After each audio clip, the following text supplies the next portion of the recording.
Hello again, racing fans. Thanks for joining me for the preview of racing on a sure thing. It's one of those very rare Wednesdays where we have a scheduled double-header of local racing action. Down in the Eastern Cape, there's racing at Fairview, racing alongside KwaZulu-Natal's Hollywoodbets Greyville, where we have an 8-race program, and the first gets underway at 13:25. Good to have you along for the preview of the Hollywoodbets Greyville card. I thought a very, very tricky card, one that we really need to think outside the box with, one that we're probably going to have to put in a few more than the budget allows. So, to structure, my suggestion is play a bigger perm, take a smaller percentage, just as long as the GGs delivers the goods and give you a return on your investment that you can collect at the end of the day. Now, being 8 races on the card, it means that the exotic starts in race 1. That'll be the first leg of the bipot. Race 2, first leg of the place accumulator, 3, first leg of the pick 6, and 4 and 5, legs 1 of jackpots 1 and 2 respectively, races 4 and 5. First race gets underway 13:25, which means 5 minutes prior to that, you need to be on with your free Hollywoodbet Punter Challenge entries. Put through your selections and play the bet slip, because that's what puts you in line for that R1 million jackpot prize on South African race meetings. Let's see how many winners we can find on this card. Not easy from the get-go, let me tell you. We have a scratching, number 3, Jet Speed. That means 13, Red Fred gets a run. The rider is now Marco van Rensburg. Not much to choose between the top 2 in the market. 4, Little Cracker, 1.82, while 11, Sovereign Command, is at 2.86 from an opening call of 2.27. And then it's 5.56, number 2, Bilingual, and 10-1 and upwards the others. I like the look of the second favourite in the race, the one from the Yoga's Governor Yard, number 11, Sovereign Command. Now, despite racing wide last time out, ran on very nicely when second best.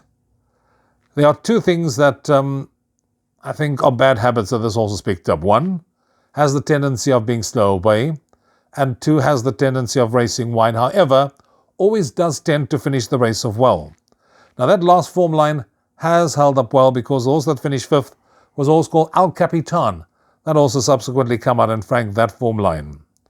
And with a bit of luck in running from a deep draw of 11, I do think with Sean Veal on board and this horse being ideally course and distance suited, if you look at that column, you'll see for 4 runs, a second and a third, I do think that Sovereign Command will be doing his best work late and could be the one they will have to beat. So I'm going 11 Sovereign Command ahead of 4 Little Cracker, 12 Captain Frank, and 2 Bilingual. Second of the day is a Class 5 Fillies and Mares Benchmark 66. 7 runners will line up and face the starter at the 1200 metre mark. Pretty wide open affair as far as the market is concerned, so you're probably going to have to put in about 2 or 3 runners in the opening leg of the place accumulator. I've narrowed it down to 2 runners between number 6 on board and number 2 Illa de Orange. They're priced up at 2.86 and 3.03 to 1 respectively. Purely on the strength of both their penultimate runs means that they are renewing rivalry in this case. On board, number 6, who is my first choice selection, showed signs of needing that last start, and if one takes the form prior to that, this horse certainly had very good solid form lines coming into this race. The penultimate run, when beating Illa de Orange by 2.2 lengths, now makes on board 3 kilos better off at the weights for that 2.2 length beating, which means that is more than enough to turn the tables.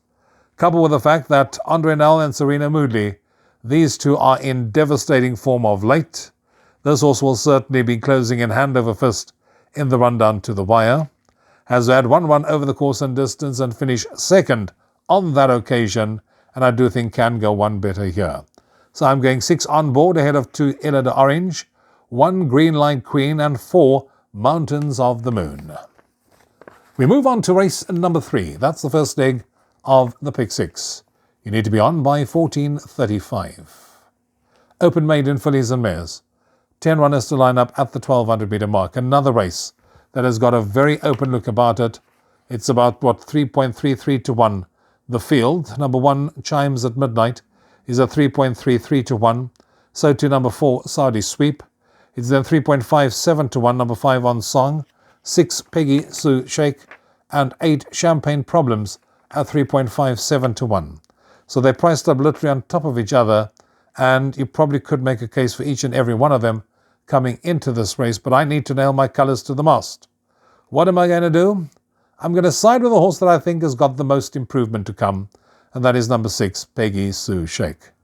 This horse had excuses for that below par debut run, got squeezed out at the start and was never in it thereafter.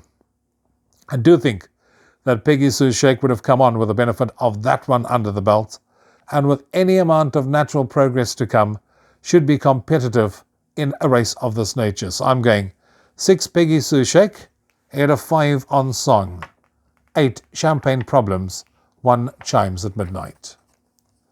Fourth race, first leg of the first jackpot. Maiden Plate fillies and mares, 10 runners to line up at the 1600 metre mark. Here I'm looking no further than the favourite, number 7, Sally Port. This one from the stable of MJ Widdendal. Daryl Daniels has ridden him in all his career starts to date, so would have gotten to know her very, very well. She set the pace last time out and then had to settle for second best. She does meet a weaker field this time round, and I do think she can shed her maiden in this kind of company. She will also enjoy the step up to 1600. She's back against the girls, and a repeat of that last run could see her go one better.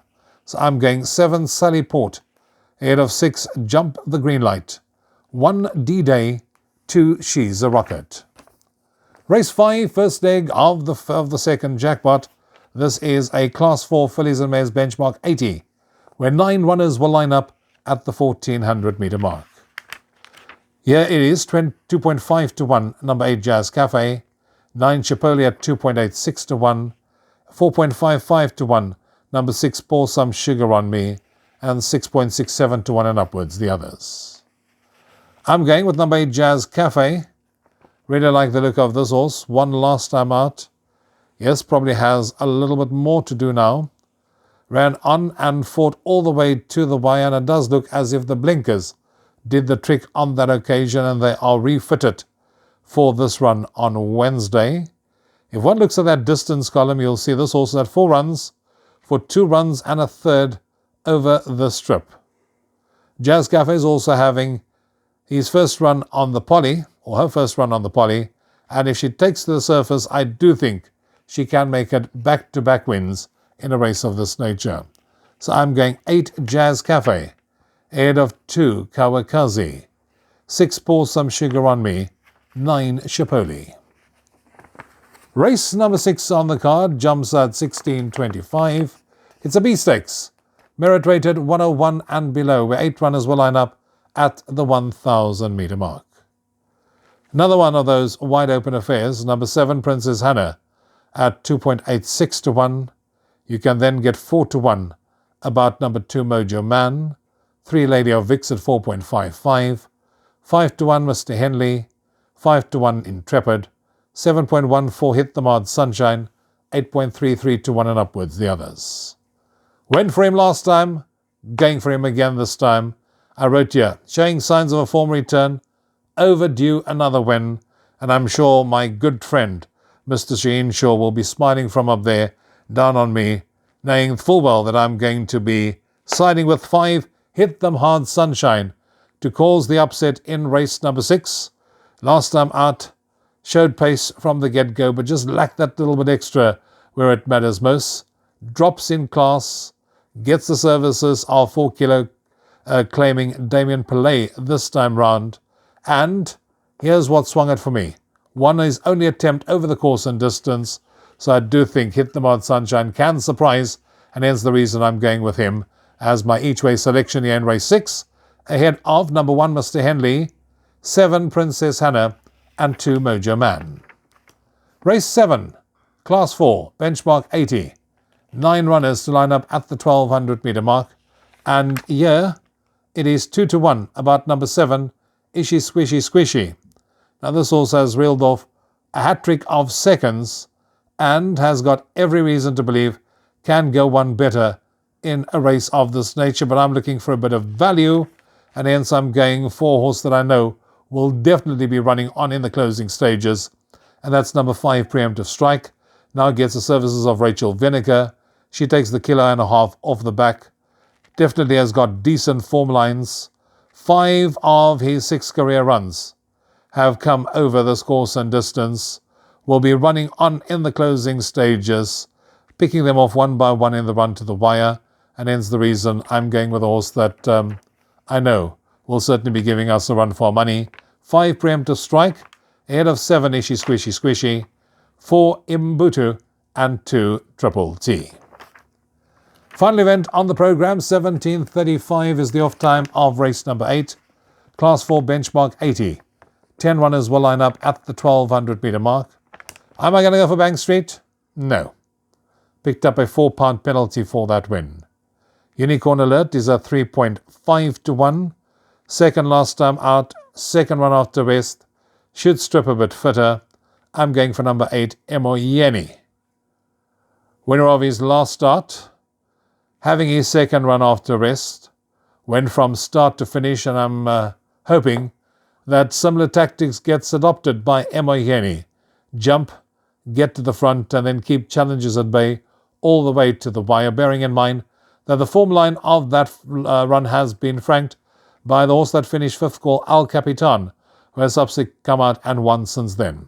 Yes, Emoyeni does take on stronger, but likely race, still scope for improvement, and I do think will be more than equal to the task at hand to go from start to finish here again.